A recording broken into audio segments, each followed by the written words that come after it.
எல்லாருக்கும் வணக்கம்.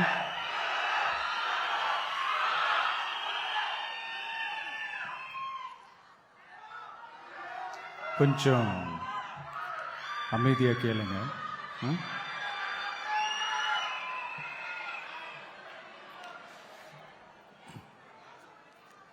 என்னோட தாய்நாடு, உங்களோட தாய்நாடு, நம்ம தாய்நாடு, நம்ம தமிழ்நாட்டோட முதல் பெருமை நம்ம தமிழ் மொழி. நம்ம தமிழோட முதல் பெருமை நம்ம திருக்குறள்.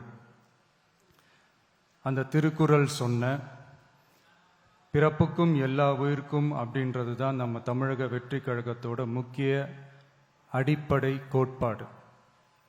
அதனால் திருக்குறளும் நமக்கு ஒரு வழிகாட்டினே சொல்லலாம்.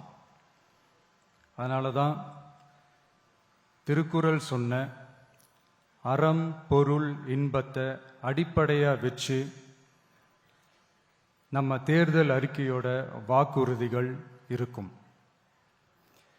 திருக்குறள் சொன்ன அறம் பொருள் இன்பத்தில் அறம்னா தூய்மையான மனசோட நல்லது செய்கிறது.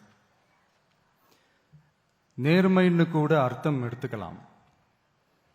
இது எல்லாம் ஒரு அரசாங்கத்துக்கும் இருக்க வேண்டிய குவாலிட்டிஸ்.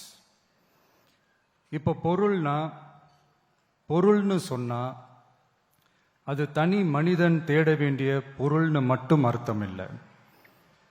அரசியல், ஆட்சி முறை, கல்வி, வேளாண்மை மற்றும் வாழ்க்கைக்கு தேவையான பொருள் தேடும் முறைன்னும் சொல்லுவாங்க. இன்பம்னா மகிழ்ச்சி, ஹாப்பினஸ்னு சொல்லலாம்.